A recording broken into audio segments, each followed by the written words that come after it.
Oh, yeah. Okay. So we're on right now? Yes, we are. And so we start by saying, hello, everyone. Welcome to Knitting Around LA.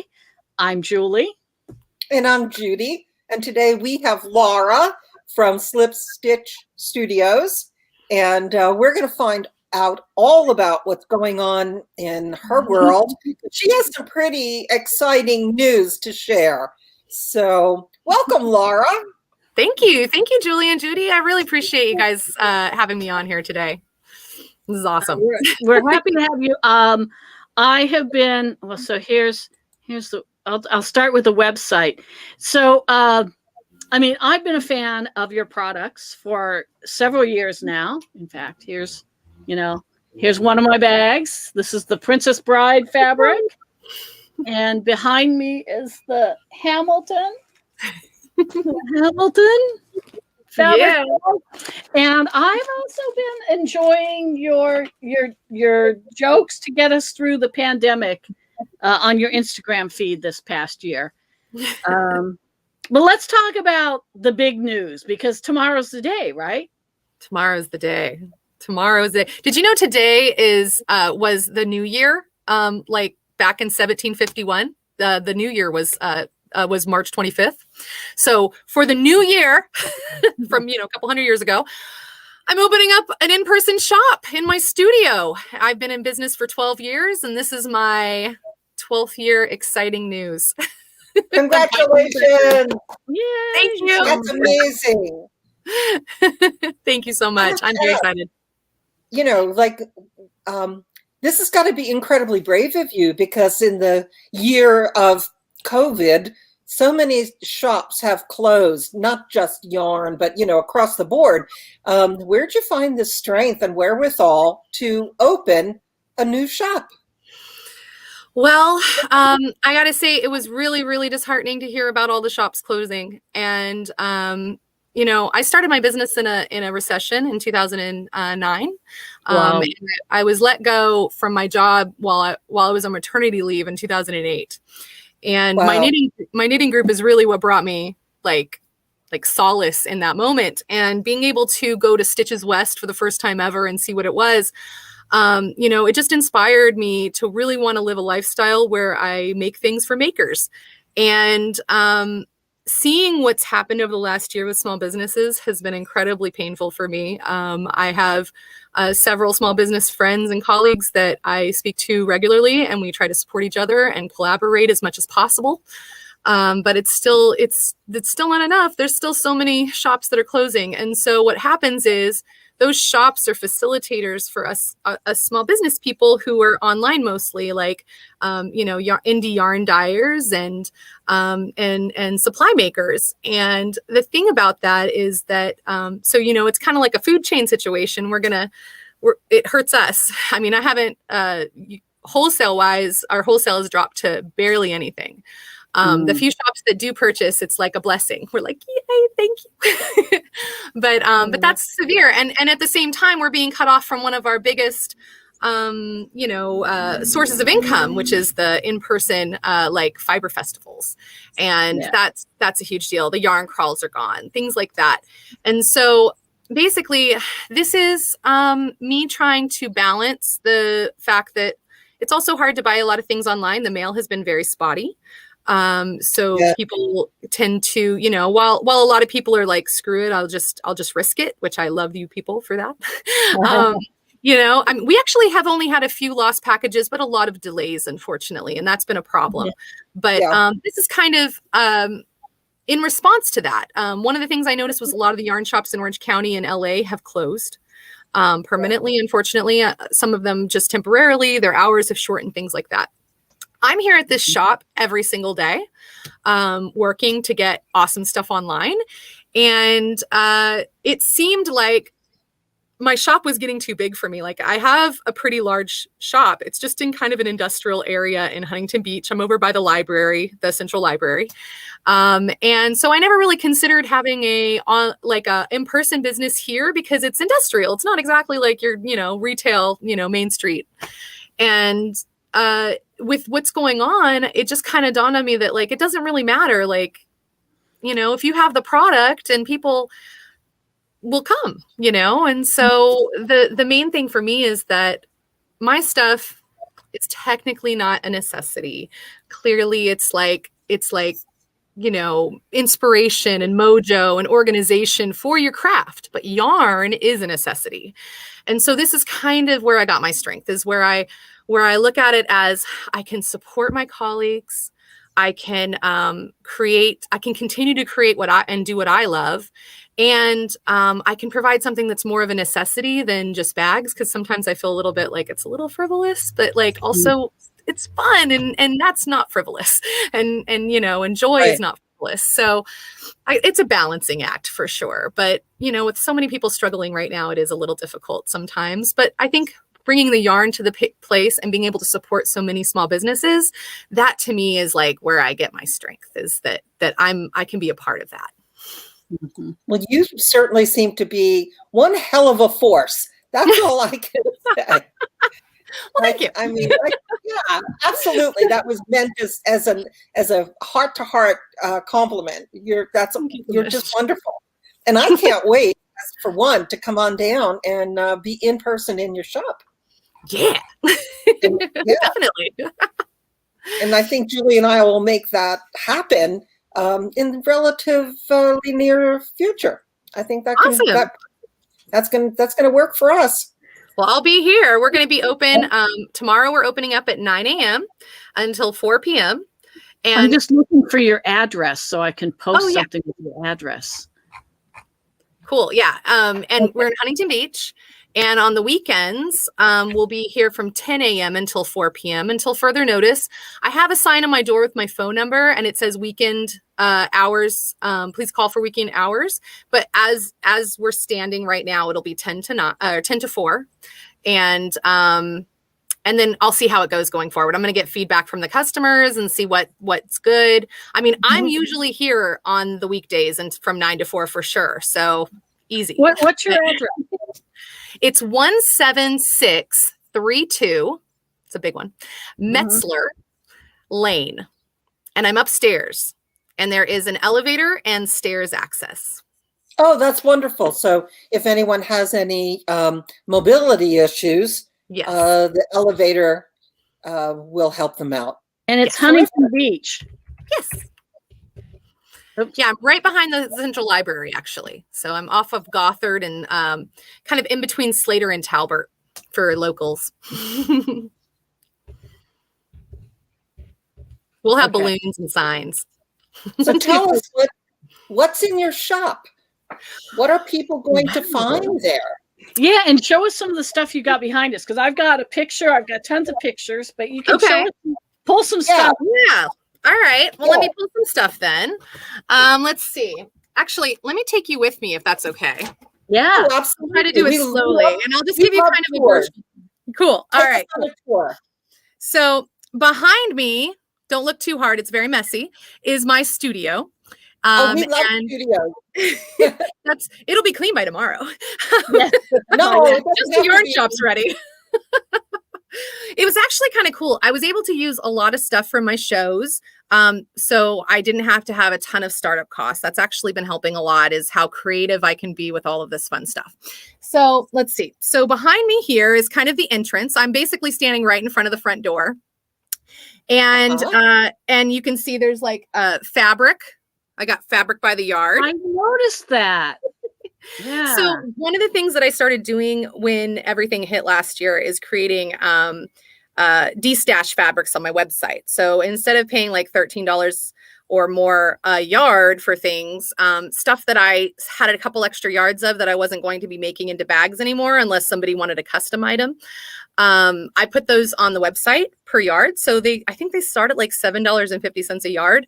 And then there's lots of other little de-stash items because fabric got really scarce last year. And, I've got a lot. So one of the cool things too, which you can't see right now, but it's on the other side, is I've got my fabric scraps. So quilters who enjoy having fun with a whole bunch of different kinds of fabrics can actually get the fabric by the pound here. I've got a really fun little weight scale thing that you can just stuff them all in and then just pay by the pound for the fabric. And it's kind of fun because they're really great fabrics. And some of them are, you know, my special fabrics that you can't get anywhere else. So that's a fun little opportunity. One of the things— That's incredible. One of the things that's kind of a main focus for my shop is I want it to be kind of an inspiration place. It's not going to be like Michael's. You're not going to be able to get every single item here. But ultimately, as I grow, what I want it to be is a place that you can come periodically, weekly or monthly, and there'll be new stuff and new inspiration and new things to get your creative juices flowing. So you might find one thing here that really, or a couple things here that really get your, you know, a project started, but then you can go everywhere else and get all the little accoutrement, you know. That's kind of the main thought here. So we've got that. I've got some fun one-off yarns hung up right here, kind of to, these are discounted because they're just like the last of some of the yarns that I've had over the years from colorways and things. I mean, my yarn stash was getting so crazy that it was, you know, I have a lot of yarn. Yeah. I have a lot of yarn. And these are some of the really great ones from Pandia's Jewels is one of my favorites. I work with her a lot. Shout out to Pandia's Jewels. Check her out, please. Another great indie artist. Forbidden Fiber Company, Leanne, another amazing one to check out. I've got a bunch of her stuff. I've done a lot of collaborations with her. Now, wow. I just love having this behind me. You don't even know. Oh, yeah. So what is that? What yarn is that? Forbidden Fiber? This is Anzula Luxury Fibers from Fresno, California. Calliope Sabrina. She's the artist behind this. She's been doing this a little longer than me, actually. And she's just a wonderful person out in Fresno who I met at Stitches when I was pregnant with my son. And I love her dearly. And she's got all of these wonderful colorways. And so what I've got here is a trunk show that will be at my shop for a little while. And then we'll start to get product in, as well as from other companies as well. But this is great. We've got, let's see. This is one of my favorites. This is the peacock one. If you can see the color, I don't know how good you can see the color here. But this is Dreamy, which is a superwash merino cashmere and silk. Wow. So that sounds lovely. Oh, nice. I put it right here so you could squeeze it, and then you can't let go, and you're like, take it home with me. So, so we've got Dreamy. We've got For Better or Worsted, which is a wonderful thicker worsted weight yarn that's got merino, cashmere, nylon as well. Very nice. I mean, this is the good stuff here. It's definitely luxury fiber and just, you know, just something to really add something special to your project. Well, you're not kidding. No, this is the good stuff. I mean, I have made things out of this, and I swear they're my favorite items. Like I have shawls and scarves that I've made out of these, and they're so soft and lovely. And just knitting with them. That's the other thing. When I'm knitting with them, it's like my hands are just like, yeah. I haven't, right? Yeah, that's not weird, right? Okay. Oh, no, not at all. Not at all. All right. So then moving on over here a little bit, I've got my pattern wallets, which have made a comeback over the last year. Basically, they are a wallet that comes and it'll prop up and put your pattern in there. Right. And I've got some great fabrics. We just had a beautiful tonal fabric. Sorry, the glare is a little dark. I don't know if you can see how pretty these colors are. No, it's nice. Yeah. But yeah, we had some gorgeous tonals. They're Adventures in Color. It's in the shop right now. And I've been working on getting more of a balance between the novelty and the tonals and the really pretty, like, just, you know, no subject kind of bags, because I like that nice mix now. We've also got our magnetic bookmarks, which go really well with them. I don't see. I have some of those. There you go. These are magnet on themselves, so you don't have to have a magnet board. It makes it very lightweight. I use high quality magnets, And I mean, when I first started, I actually did use magnets from Michael's, and I got to tell you, that was terrible. So for the last maybe 10 or 11 years, I've been using a local company that makes these magnets, and they are just really good. They're very thick. I mean, I have people that have had them for 10 years and they still magnetized. So that's a testament. Yeah. So then over here, I have my wall of bags. So I've got my my sock bag, which is for one skein. And then I've got my medium bag, which is excellent for 2 skeins. They all have pockets. They're all reversible. And then I have my large bags, which this is one of the, oh, you can't see that one either. Sorry, the light is just not great right here. But I've got these large bags here. See that one up there? There we go. There's that one. There it is big. Yep. That one's great for sweaters.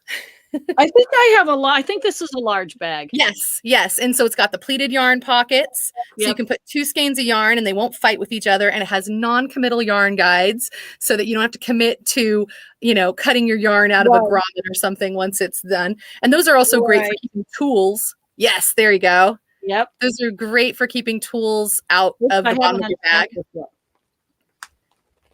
Okay. And sometimes we find really cute snaps. So one of my favorite things is just having like cute little Easter eggs inside of stuff. So like, try to think here if I've got one. This is perfect this is my perfect sock bag because there's 2 balls fit in there. Yes, that's our most popular one. That's our medium bag. That's definitely the most diverse. If you can see this, let's see if you can see it. See, sometimes we get really cute snaps. Oh, yeah. So can't really. This is our new travel needle case, and it basically. Hold on, I'll snap it open here. It basically snaps open, and there's a pocket that snaps out. This will completely come out. It's completely just snapped in, and then there's pockets for your interchangeables or crochet hooks. And then it just snaps closed, and it's a nice little. You take you take a few things along with you. Yeah, and there's a little pocket on the back to keep your cords in and things like that. So you can do it with the circulars, interchangeables, crochet hooks, all that fun stuff. Yep. Yeah, so that's this side is a lot of bags, and then over here, I have a lot of my fun little items here. I've got stitch markers. Tons of fun stitch markers. I've got some Kersey stitch markers. I've got some cute little, I don't know if you can see them, but I've got some like little strawberries and little coffees, and so fun. Whenever I find cute little charms, we're just all about it right over here. Oh, here, let's see if I can get it over here. So you see so many cute ones. Adorable. Yep. We even have some new Princess Bride stuff that we made. I have found a really great company that makes like enamel charms. Oh my goodness. So funny. This one says, "I know something you don't know." And they also make really cute like pins like this. Yeah. So this is Vicini, as you can see here, making his little skeevy face, like, but so the cool thing is we have so many more options for things that we can make now, and I just love being able to make. So one of the other things we do here is we make yarn socks, and I design my own yarn socks mostly, and they're basically like, see, here's my Wilfred. This is our mascot, and a yarn sock. And basically you just put your yarn in there, and then you can pull it out of the center, or it actually works for the ones that go around the outside as well. Oh, it does. And it just, it's not for just center ball. I've been working on that. So it's great. You can attach it to a lanyard and literally just like knit or crochet directly from it. Or you can just put them all together in your bag, and then you don't have your yarn fighting, I always just say no yarn barf here. So yeah, and then we have a few other items like our zipper pouches and our needle nooks. And our needle nooks are something that's been another little invention of mine of is that the little triangular thing? This is let me see, pyramid thing. So this is a needle nook. And you can put your yarn in there. I mean, your work in progress. So it's for crochets, double points, and circulars. And it keeps your work protected, your needles protected, and your work from falling off the needles. And then there's a little zipper pouch on the back, so you can put your extra needle, a crochet hook, stitch markers, what have you. Everything I do is really about like, bringing as little stuff with you as possible and trying to keep it as organized and together so that you can do your craft and not be keeping up with it. Yeah. So we wanted to talk about here's one of the, is this yours? Yes, it is. From a few years ago, I got it stitches. Yes. The fabric designs, you said that you were working with, let's see, what am I going to do? I'm going to go back to, I've got photos here that I'm looking for, which is why I'm hemming and hawing. Well, my fabric designs, working with with the indie artists and then making my own. One of my favorite indie artists that I've been working with the most lately is Cynthia Frenetti. And I found her, it had to be like 2 years ago. She had these really cute fabrics that were like a unicorn that said, there's sweary. Oh, here's one of them. Yeah. So this one isn't sweary, but this is one of the most recent ones that I did with her. And she has really started making a lot of knitting and crochet fabrics. I don't know if it's because she knits or crochets. She never told me she did, but it might be because she knows that she's got a customer whenever she makes one. So she came out with these. And I immediately had a pre-order. So usually what happens is Cynthia will come out with a new design. I will somehow find out about it either through her or through just scrolling the interwebs. And then I'll set up a pre-order because immediately I'm just like, okay, whatever you guys want, I will make it. And then I just order it from the printer.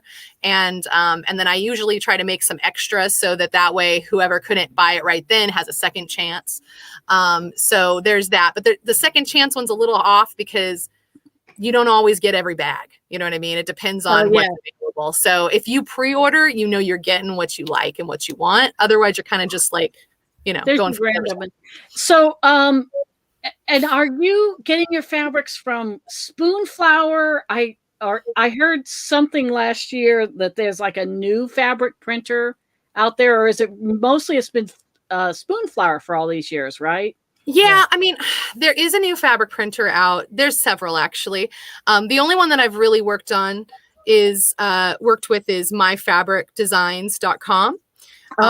They are who I did the Hamilton one with. Spoonflower can be kind of weird. Sometimes it's strange because you can go on Spoonflower and you can get fandom stuff that's obviously not licensed. It's just fandom, fan art. And which, by the way, I think that's awesome. I think fan art's amazing. And I really don't think there should be a legality against it. It's somebody's inspiration on somebody else's idea. So that's my take on it. But Spoonflower has kind of a weird policy that doesn't seem very consistent. Sometimes we will get no problem with them. Sometimes I'll order something and then, it could just be quotes and they'll be like, nope. Sometimes they'll print the fabric and then they'll delete it later so I can't order it again. I'm just like, what the heck, guys? But it's just because I think they have a lot of scrutiny. But I don't make any of my fabrics public there. I usually just sell them on my website. If people want to buy my fabrics, they can during the pre-order phase of my sales. But my fabric design is pretty awesome. They have a really nice fabric. In fact, I believe that Hamilton one you have is from My Fabric Design because that was one of the ones that they deleted off of Spoonflower. It didn't really make any sense to me because I didn't actually use any licensed images. I don't know. I kind of played with a lot of stuff on that and kind of created my own little thingies, but I don't know, whatever. Yeah. So I went to My Fabric Design. The only problem with them is that they have no rush for shipping at all. And they are almost always longer than they say they are. But bonus, their fabric is 60 inches wide instead of 42. So I do get a better. Oh, nice. So that's now, let's see. Disney is well known for really protecting their copyright. So do you have a problem with things like this? Well, it's sold in a shop for crafts. So I'm not I'm not really that big. I know it looks like I'm big, but it's just me and Cindy here at the office. Um, we're not really like competing with Disney in any frame or form. I mean, knock on wood, I think it's just an homage, and that the more people that are a part of a fandom, the better it is for all. I mean, I'm a very big proponent for a rising tide rises all boats in the harbor. And I mean, it's just the way the planet is right now. I don't really know. It's from day to day, it can be questionable. Well, I mean, you can make something and put it out there, as long as it's when you get a notice from the people who own the copyright that exactly. I mean, I've gotten a permission from a lot of things, actually, and people don't know that because I don't really promote it, because it's not something I want to because it's not all the time too, because it's not always possible. But there's certain things like, Among Us and stuff. I had sent in a request for permission, and my daughter actually made her first fabric like a month ago. She's just turned 13, by the way, and she was the reason why I started this whole business in the first place. And her art has gotten so profoundly amazing to me, at least. I know I'm her mom, but just in this last year, I've been homeschooling her, for this recent school year, and she's had a lot more time to work on her art, and it's just gone out of the ballpark. I am just so shocked every time she shows me something. I'm just like, wow, like I wish I had this much time to dedicate to one craft that I could just be such a genius of. And she's just really reached a whole new levels at 13 that I'm so proud of her about. And that was why I did a little fabric for the Among Us. We didn't print a lot; it was just a little bit. Tell us about Among Us. What is that? Among Us is a video game. Hold on a second. I think I have a bag. I'll show you what the picture is. Oh, okay.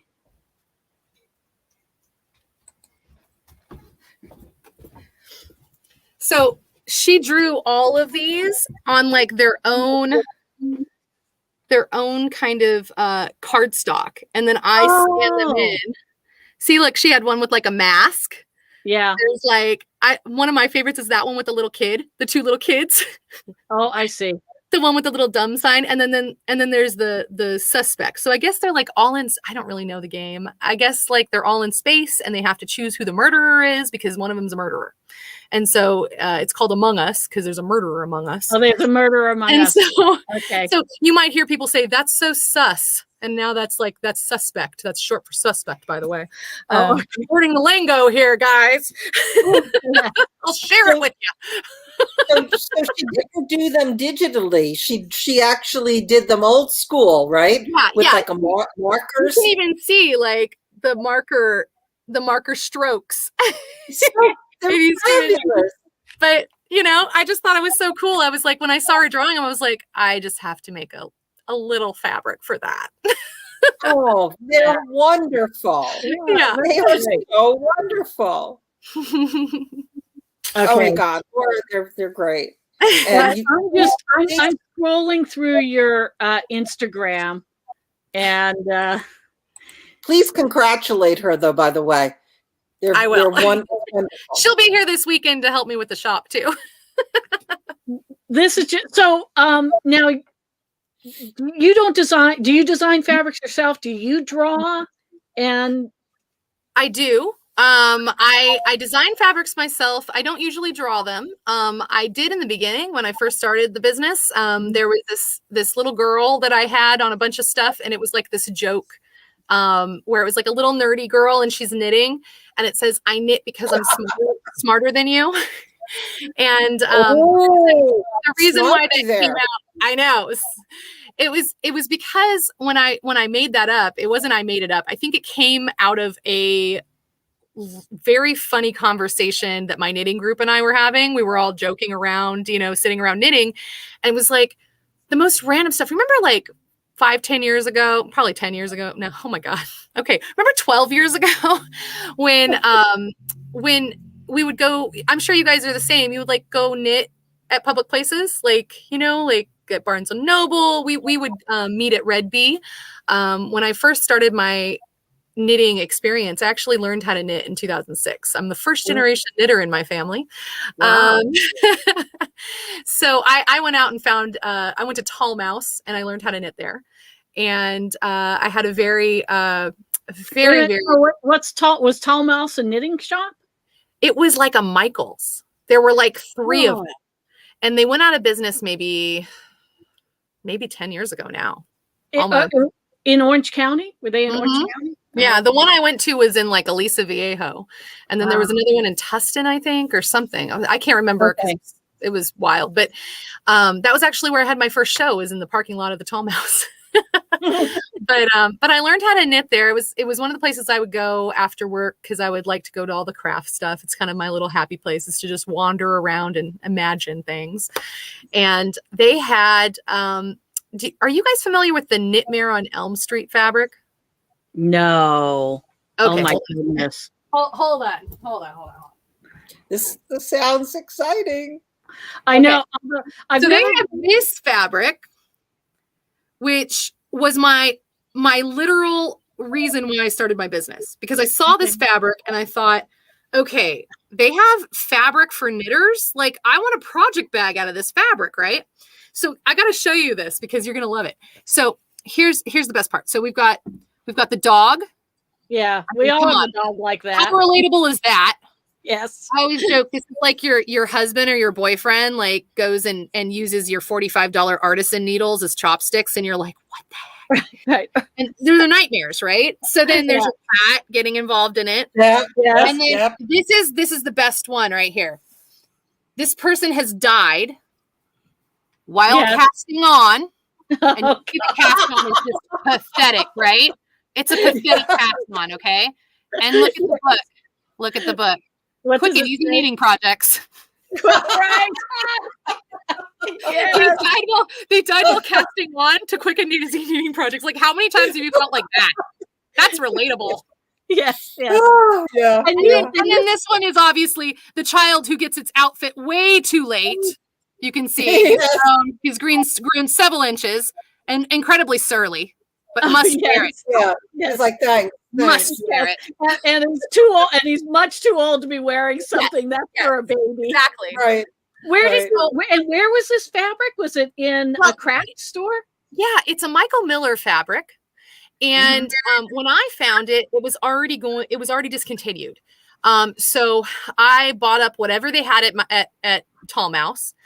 And once my business had really started on Etsy, I actually ended up calling Michael Miller, getting their list of all of the fabric shops in America that had purchased this. And I went down the list and bought it up because I was like, "Whoa, amazing fabric ever!" And you can't see here, but it came in 3 different colors. It came in teal, pink, and green, the sage green.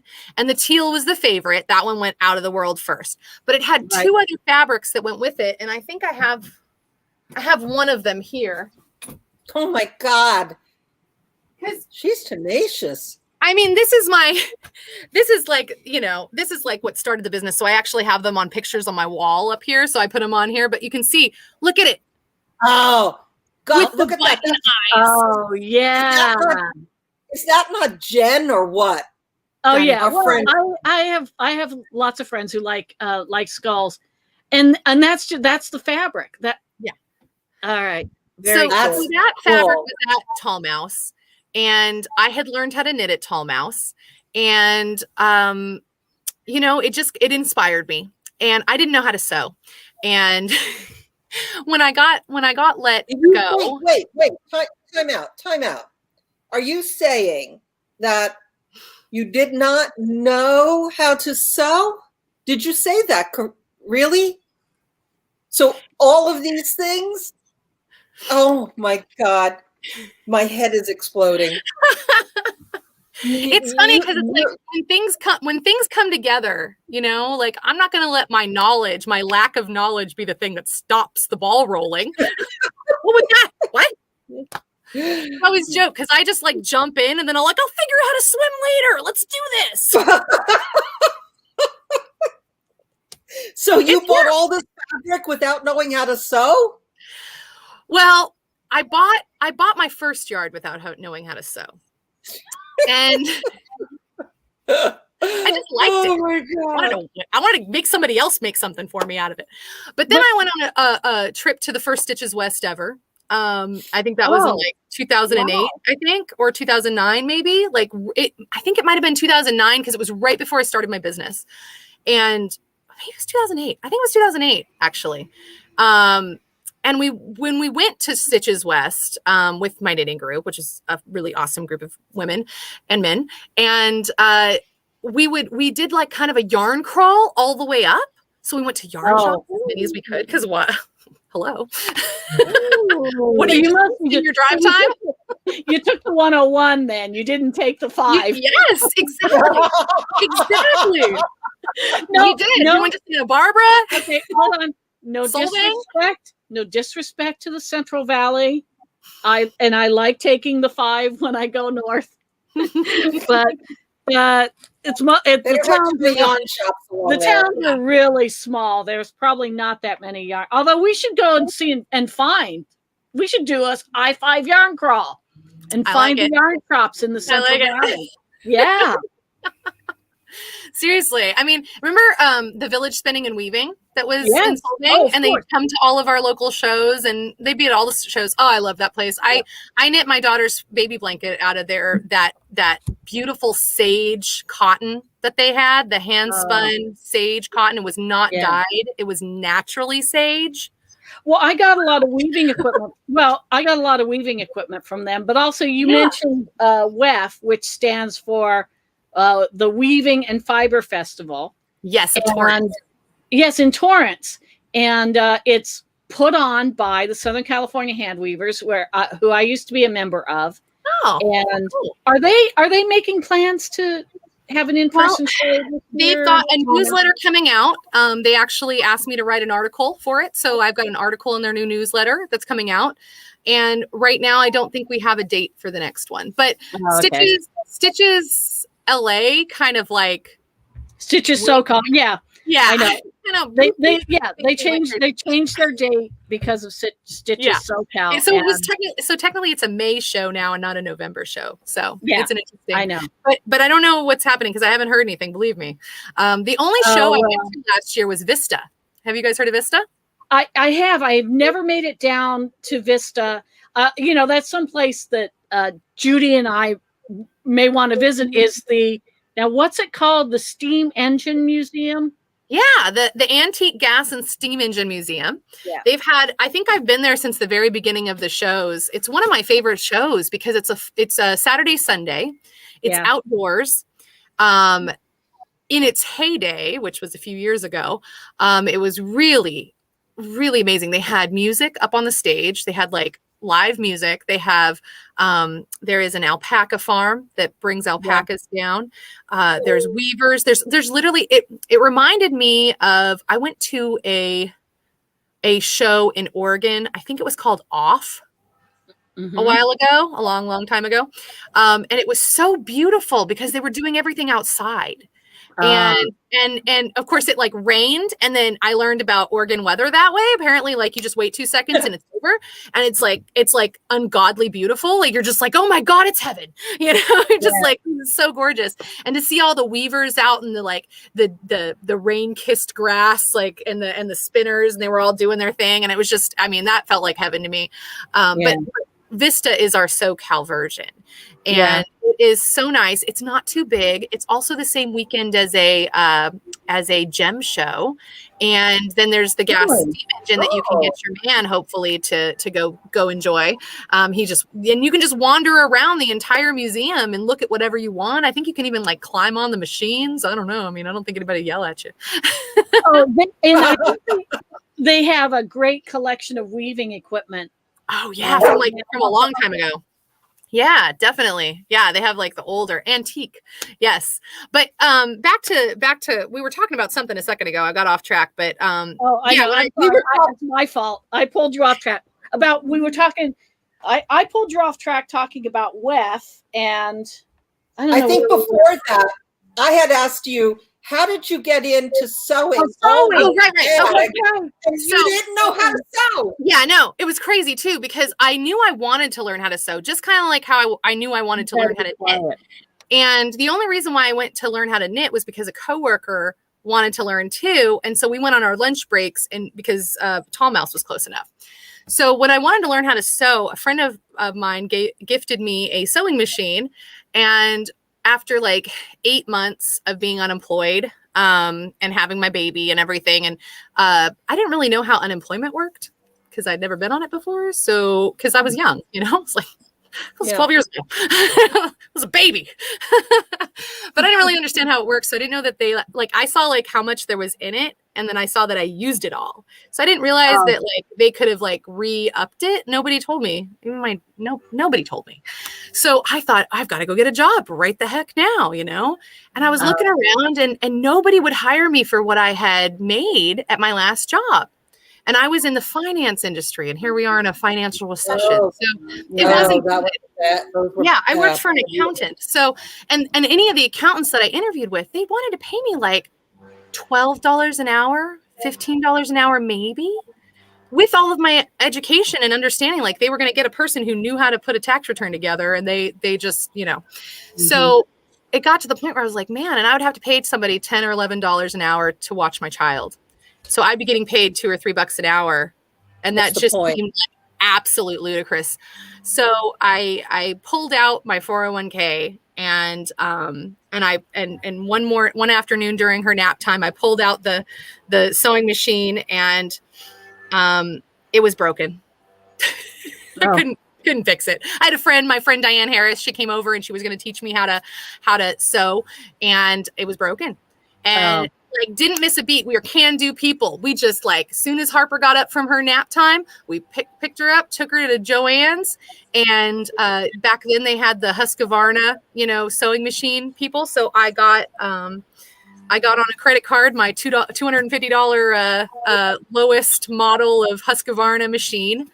And we brought it back to the house, and she showed me how to thread it. And I swear I never thought I'd memorize how to thread a sewing machine. It was like another language to me. I was just like, how am I ever, I'm going to have to watch a tutorial on this every time. No, it eventually sticks. Mm-hmm. And from there I started sewing and doing things on my kitchen table. And I would go to Joann's, and I would get, how they have those like end of bolts and those little scrap rolls. Remnants. That's what I would do. And do you guys remember, I don't know if you remember the Red Bee. There was a place called the Red Bee. It was another little craft shop. It was a singular like mom and pop shop. And we used to have our knitting group there. And they would sell the little scraps. And so I would find these cute little scraps, just cute little things. And I would make cute little bags. And, they were really badly sewn, to be honest, That's what it's like when you start. You know what? I also interrupted is you were telling us about how your knitting group went to Stitches, because I think this ties into the creation of the bags. Yeah, well, we going through there. One of the things that I really looked forward to in all the yarn shops was the unique thing, the unique thing that you can't get anywhere else. Like that's what I thought a yarn shop was about. And it's one of the things that I'm really about with this yarn shop that I'm opening. But it's one of the things that really got to me. So I was always like, I'd go in there and be like, yeah, Cascade. Yeah, got it. Lion Brand. Okay, whatever. Because Lion Brand was doing their ritzy thing at the time. So they were going into all the yarn shops. Remember that? Right in the beginning when it was like, wait, it's not just at Michael's anymore. But, so they had like all the basic stuff. But I'd like go into like the side and the little pockets of things. And I'd be always looking for things. And I found a Chica bag. Remember Chica? I don't know if she's still around, but I love her stuff. She's got great stuff. And I got that Chica bag, and I used the crap out of that bag. And it got to the point where she had ribbon drawstrings, which I actually started with ribbon drawstrings because it seemed reasonable at the time. But once I had used that bag so much, the drawstring got so ratty. And there were a couple things about the bag that I was kind of like she used vinyl for the bottom, and that was great for a little while, but then it started to wear out. So I was like, well, what if we had a stronger bottom? And vinyl will peel and it'll crack on these corners. Yes. Yeah. So there were like little things like that where I was like, this is amazing, but I want to do a few little tweaks, you know? So Chica really, I even told her one time when I saw her at WEF, I was like, I just want you to, she probably was like, dang it, competition now. But you know, we were really cool together. That was one of the fun things, is that a lot of the bag people are really awesome people. And after we got to know each other, and it wasn't so much like about the competition wall, and we realized that yarn people can get along together, a lot of the bag people started getting along together too, because it was a lot less like stressful. But yeah, so I found the Chica bag, and that was my bag for the longest time. And then when I started to make things, you know, I'm not a trained seamstress, basically, you know, I kind of just learned it. So I made my stuff as sturdy and as functional as I possibly could. And also, you know, I didn't want to do any fancy things that I couldn't do. So, you know, I was just trying to make it one way. And if you look, I think you can still look at it. Maybe not, because the shop's probably closed now. But when my shop on Etsy was open, you could actually go to the sold items and look at the bags that I sold from the very beginning. And oh man, I was just like, people were so sweet. Thank you for your support, guys. Yeah. We even have a thing where like I have customers that have been around for so long that they'll bring their bags in, and I'll like change out the cord, or if somebody's, you know, cord lock or what have you, you know, I update bags for people for free. It's totally fine if you come in. I'll fix your bag up for you if it's fixable. Okay. I'm not a magician. Okay. So are you still doing all of the sewing, or do you have people, because this is a lot of bags? I have one sewer. Olga is amazing and is more of a perfectionist than I am. And she's literally the only person. Well, okay, I apologize. I do have a backup sewer group, and the people who do my wallets are my backup sewer group. They do the wallets amazing, but they're a little bit further and more of a kind of family business. So it's more than just one person. And Olga lives nearby. So, and she's got her own studio in her house that is clean, and I've seen it, it's all good. So she just comes by once a week, and I cut all the fabric myself. And then she comes in Monday, Tuesdays, picks up a production order that I've put together for her, and she turns it around in about a week. And the next week I've got another one for her. So that's kind of how we're working together right now, because she can do amazing things with a sewing machine. Well, that's great. And they're all local. So this is locally made, locally grown. Yes. Yeah. Yeah. Supports. I mean, like, that's a thing. Like, my business is not very big, but we support 4 different families, you know, and that's a big deal. Yes, it's huge. So you have created jobs. Yes. And I hope to create more. I'm probably going to be looking for someone to help me run this shop, because I'm not really sure how much it's going to take away from my daily routine already. So I'll be looking for someone to come and take care of purchases at points too, I think. So we'll see. I'm going to jump in and see if I can swim, guys. Yeah. Well, I mean, that's how you do things. Okay, I'm still scrolling through your Instagram feed. So let me share this. So these are those are the ones I was just showing you. Yeah, the cutest little markers ever that make you hungry. But now, who makes these? Actually, I order the parts, and Cindy in my shop puts them together. Oh, so you want little miniatures? Yeah.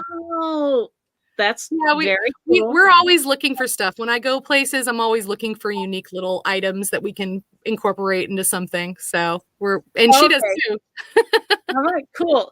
So this isn't like from an independent maker, the little miniatures. No, actually, I haven't met anybody that I know of that makes them. But yeah, I just found those and thought they were just too cute. Sloths are very popular these days. So this little like pyramid bag, what is this called? That's the triangle bag. It's something that I made at the beginning of last year. It's a way for me to use some of my scraps, because I really try not to waste here at the shop. That's a big deal. Yeah. And so that little bag is made from the rectangle that comes off of the medium bag. And what I did was I added a little yarn guide on the inside, and it's basically an amazing little thing that you can put a little key ring in and then stick all your stitch markers in there. Yeah. Or you can use it for anything else. I mean, really, it's very diverse, but that's what my original thought was I want a little thing that I can hold all my stitch markers with.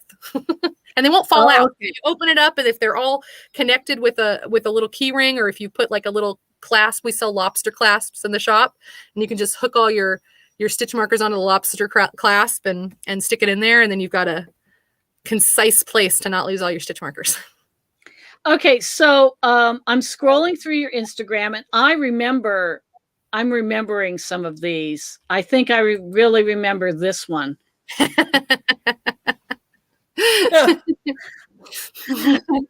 know how it is.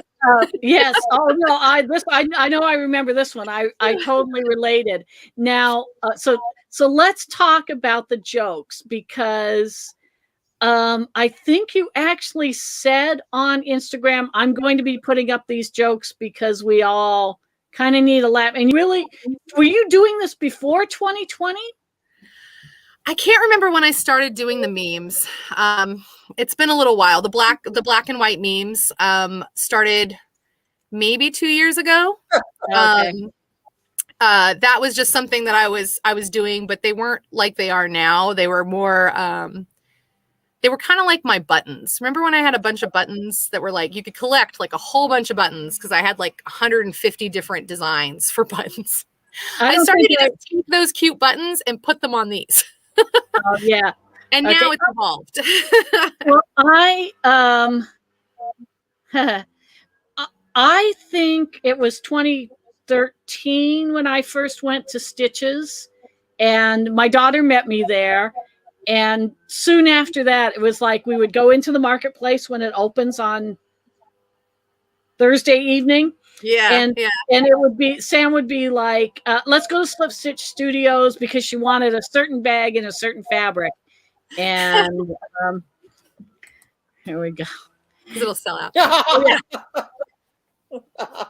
There's one that's really popular. It's one of my favorite ones. And it says, someone just honked at me to get out of my parking spot. It's a good thing I bring my project bag, because now I can sit here and knit. It's like something like that. It's something along those lines. It's kind of hilarious. I remember that one. Yeah. So I'm one of the people who, throughout 2020, I keep on, commenting, thank you for this under, your these jokes. Well, it means a lot to me. It's something that when things hit really hard last year in March, the joy of life was kind of sucked out for a little bit. It was really confusing on what to do, because people were struggling to find toilet paper. I mean, who's going to want to buy a bag? It was kind of difficult. And I actually responded with making something we call victory rags, which are little towelettes that I pre-wash, so that they're ready to go when you get them. You can wash them yourself, but they won't shrink anymore. And basically, you can use them as a little face towel, napkin type thing, a coaster. And I mean, seriously, in a pinch, you could keep them by the toilet, is all I'm saying. Oh, okay. Oh, yes. We call them victory rags because right. Something right. Go US. Yeah. Because we're victorious. Yeah. And then I started the masks. Yeah, the masks are what really helped me stay alive last year, to be honest, because it got pretty bleak there for a minute. And the type of business that I am, it's not like I can go away for a week. I can't take a vacation. Yeah. Not yet, at least. But when things went down, it was kind of like I couldn't make ends meet. The stuff was not working. And a lot of people were in the same boat as me. There was no help there. Even now, the stimulus help and stuff has really been kind of subpar. I was denied for one of the SBA loans because they said I was a hobby business. And I was like, okay, but that's not true. This is definitely not a hobby, and screw you. Well, it's like, No, my income is not because, is it my income that makes you think I'm a hobby business? No. It was strange because I put in all the information, but the guy read something about it being for knitting, and you've heard all the weird biases for knitting, like when Yarn Harlot's Wells Fargo account for Sock Summit was closed or something, because they were like, yeah. Oh, a long time ago. I don't know if it was Sock Summit. It might have been something else. But there was this whole debacle where like Wells Fargo like closed down when Yarn Harlot was working with Blue Moon on something. It was like a sock thing. And they were like, there's no way they're making this much money on knitting. And they just shut her account down and refunded everybody. And it was like the most wild. Like, I just remember this message from the Yarn Harlot going, I wish I could have been on a fly on that wall and just heard what made this happen. Like, what? Like, yes, people. I used to go to her book readings when she'd come out here and she'd do her book signings and stuff. I loved them. It was like stand-up comedy, to have her right there. She's so great. I love her. And she, I remember one time she was like, there's more people who knit than golf in North America. Is it North America? I thought it was the world, but I just heard that because I saw Tanis Gray did an author talk about the Harry Potter, the official Harry Potter knitting book, and then the Star Wars book is coming out soon. And so she did an author talk at one of the Stitches at Home recently. And she said more knitters than golfers. Even I was surprised about that. Yeah. The Yarn Harlot, I mean, if you can, her books are just so cathartic for the knitter's soul. They're like chicken soup for the knitter's soul. Yeah. She was one of the earliest yarn podcasts. Yeah. A video podcast was only on the iPod, and that's why knitters still call this a podcast. I kept trying not to call this a podcast because I was like, it's not a podcast. What is it? Okay, I'm just going to say knitting around. It's a vlog. It's a vlog. A vlog. Here we go. But the younger people. I mean, I literally in our knitting group, I had to explain this one time. No. Yeah. The younger among us, don't remember when. Okay, why am I getting an echo? What did we do? So anyway, yes. The first podcast before YouTube existed. So, am I going to be echoing too? Yes, we are all echoing. I don't know. This happens, and I don't know why. The technology still presents problems. I have a bag question to ask you. Okay. And it's because I'm of a certain age where when I put something into a bag, I forget what's in the bag. Have you ever thought of putting a clear strip in the bag? Yeah, it's a design that I've been working on for a little while now. It's not an easy design because vinyl is notoriously difficult, and also because I really like to have the inside lined. And in order to line it, it takes a little bit more cutting, more pieces for each bag kind of thing. And so it's something that I have like a project started on to work on, but it was like something actually that was supposed to come out last year. But things kind of got my attention. But yes, it's something that I really want to do because having a view bag, I've seen some really great ones out there, but there's a few things that I kind of want to tweak and have my own little style for it, because that's the best part is to do something a little different. But it's definitely something I want to do for sure. Because that's actually been requested by a lot of people. All right. Okay. So I'm not the only one that has asked for that. Oh, no. I mean, they're great, but and the thing that I love about slip stitch is the fabrics. But I'm still able to remember what's in the bags. I have really a lot of clear bags, though, also. Well, you know what? I do have a solution for that. And one of the things that I did create for a little while, and it's something I'm working on, trying to find a realistically producible way to continue it. I don't know how to put it. Is I made little tags that you could put on the outside of your bag, and it had a little card that says what kind of project it is, etc. Hold on one second. I'll grab one so I can show you what you're talking about. Yeah. Oh my goodness. That shop looks great. Yeah. Okay, it's something that I was trying to do out of my scraps. So, and I was trying to do it in the most cost-effective way possible so that I didn't have to charge an arm and a leg for it. So this was kind of what I came up with. It's like a little tag that you can hook onto your bag. And it has a window. And it has a little window. There we go. And then I created this little business card that's like double-sided. And it says like project name and date started. Let me make you solo. So show it to us again. So it's like this. And so you just fold it in and then put it like this. So it's something I'm working on to try to get more mainstream, but then it just kind of goes in there. And the cool thing about having it, you can put a little swatch of your yarn in that little window too. Yeah, totally. And one of the other ones that I did said which needles were in there, because that's always the fun thing. Yes, like, the heck are my number 6s?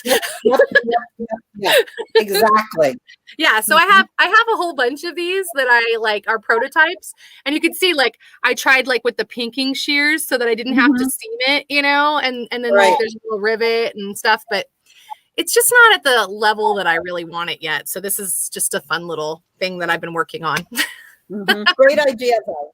And I really like the fact that you have you would put something for the needles, because that's another big thing. It's like, okay, I know it's in the project. I know what's in there, but I don't know what size needles are in there. Yeah. Exactly.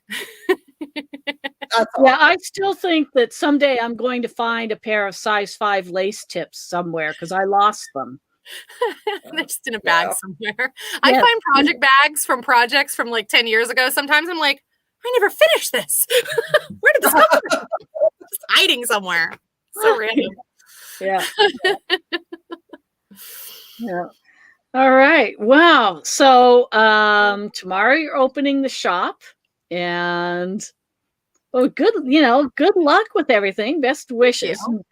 Hopefully we will be able to come visit you in person soon. Cool. I'm sure I'll have fun new stuff for you to check out that'll surprise you and delight you. Yeah. And I like the idea of trying to come up with an Orange County yarn crawl, because we had lots of fun on the LA County yarn crawl. And Orange County hasn't had one yet. San Diego has one. Mostly it's because in Orange County, I think we only had like maybe 5 shops at our height. And right now, I think the only ones that are still around, we've got Alamitos, but that's technically LA, Alamitos Bay, which is my favorite yarn shop. Right, almost on the county line. It's Long. Yeah. It's like 15 minutes away from my shop, by the way. So if you want to do your own little yarn crawl, you could go to Alamitos Bay and here, but come here first. No. Spend your money here. No, no. We love Alamitos Bay. They were the first people to hold us as a wholesaler in California. They were our first people to ever take a chance on little slip stitch studios and do bags, and they're actually one of our longest clients. So I love Alamitos Bay. Cindy and Judy and everybody there is amazing. So if they ever watch, hi. Oh yeah, I hope they watch. But now they are staying open, because we heard some sad news. Yeah, I just heard that. Going to be closed, but I heard subsequently that they're staying open, and I don't remember how that came about. So, when I first started working on this yarn shop at the beginning of the year, I thought Alamitos Bay had closed. So I was really shocked, very happy, but shocked that they were still open, because I was like, oh man, if Alamitos is done, I got to like step it up because we got nothing here then. But then I also found that Sheared Sheep is also open. I think they're in Costa Mesa. And I don't think I've been to Sheared Sheep. So I definitely have to take a trip down there because I don't know how I've missed that one. But when I looked, and then, Yarndale Soul Clothes, that was one of my other favorites that I liked down here.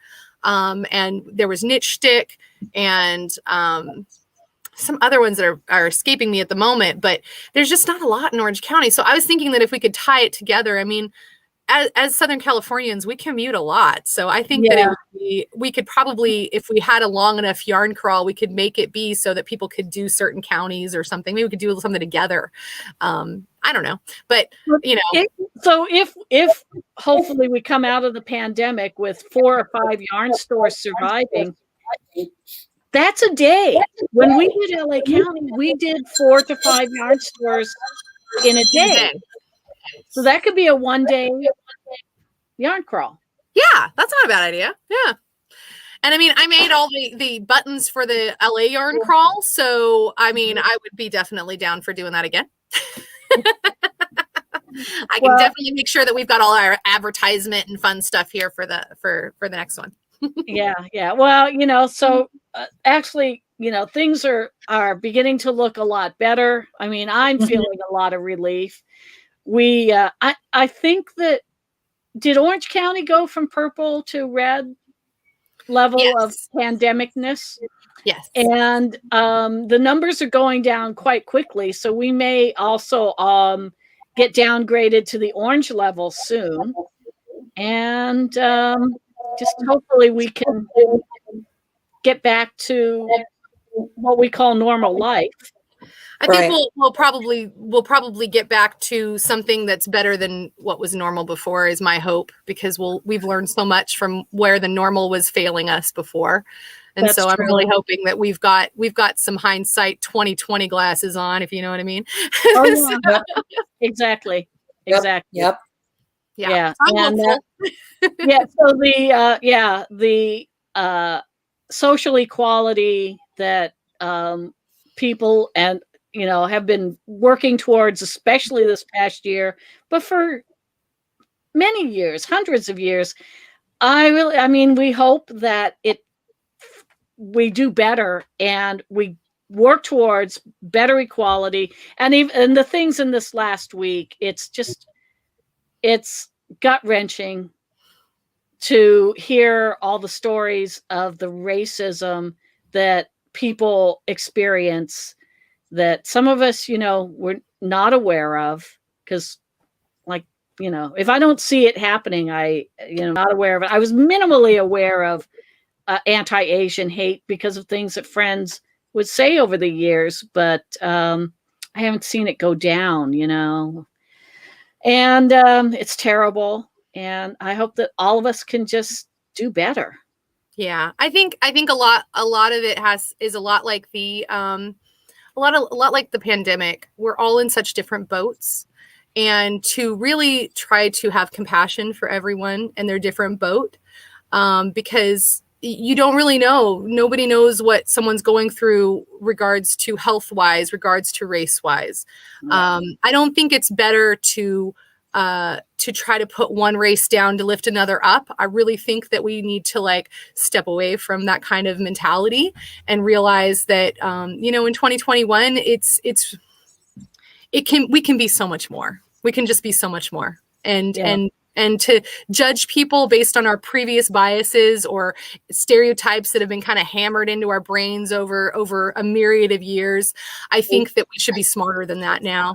And, I make mistakes. We all make mistakes, but forgiveness and compassion, we all have to figure this out for ourselves and try to make a better future for our kids. Yep. I try to become more aware of, if I, catch myself thinking something that may have seemed all right in years past. It's like, oh, no, wait a minute. That's not okay. And even, the other night, somebody said something like, oh, that group of people is so good at that attribute. And it's like, yeah, you know. Well, there's good stereotypes and there's bad stereotypes, right? Yeah. So but are we getting rid of stereotypes, or are we, what are we doing? That's kind of the question. Well, what we want to be doing is recognizing our own biases. And even though it may have seemed harmless, but, for somebody to say, oh, the gays, they're so good at design. It's like, yeah, that's still a stereotype. And there are some gay people who are great at design. There are some people of every group you could name who are great at design, but let's try and be aware of what we're saying and thinking. Yeah, I mean, honestly, that's a really good point. We could definitely use a lot more of rising individuals up for their content of their character rather than groups of individuals up, because you can live and die by the group, right? So you're either the good stereotype of the group or the bad stereotype of the group. And the problem is, in my opinion, the stereotype of it at all. So maybe more focus on individual and going, oh, well, so-and-so who is an advocate for such and such is amazing at this thing, and so forth, and kind of like, I don't know. I mean, every day is practice. Right. Just try to know better, do better, right? That's what I always say to my kids. I'm like, you learn better and then you do better the next time. That's how we do. Right. Well, and there are so many grinders and artists out there. And it's great to find people who maybe unknown and try and highlight them. And actually, I can suggest someone for you for your next show. If you might want to reach out to Parlez-Vous Crochet. She's a local crocheter. I think she's in Long Beach, and you can see her on Instagram as Parlez-Vous Crochet. I've had her here at my shop. I love her stuff. I wear her earrings. I'm not wearing them now because my ears are actually kind of ouchy, but but she does these amazing, like, beautiful earring creations, and she's got a great Instagram of just beautiful people wearing knitwear, and it's a great thing, and I would highly recommend her for a future show. Well, we will definitely look her up. How do you spell that? Pardon me for not knowing. It's like Parlez, Parlez, and then VOUS crochet.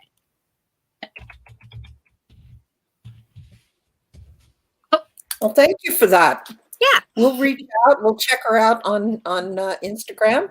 Here and we wish. Oops. I was going to say, we wish you the very best for your opening tomorrow. Thank you. I'm so nervous.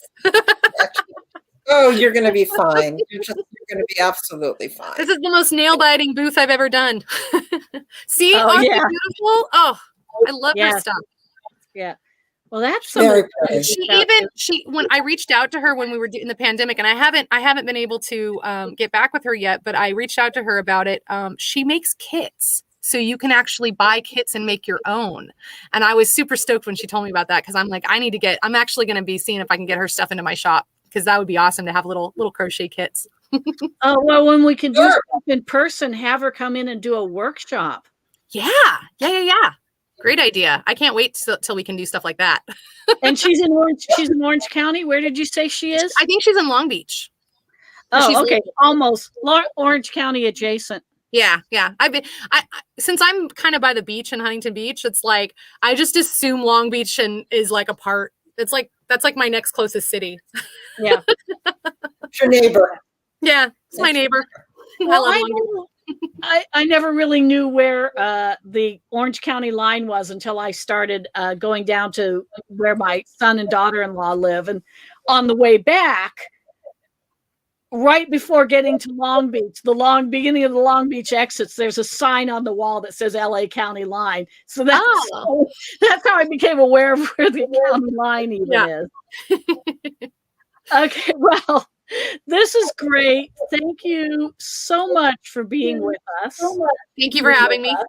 Thank you. It's been fun. Great talking to you. Hope to see you in person soon. And again, good luck tomorrow with your opening. Thank you.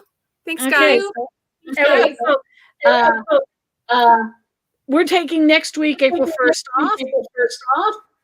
But we'll be back. Yep. We'll see all you. Bye-bye, everybody. Bye, everyone. Bye. Thank you again, Laura.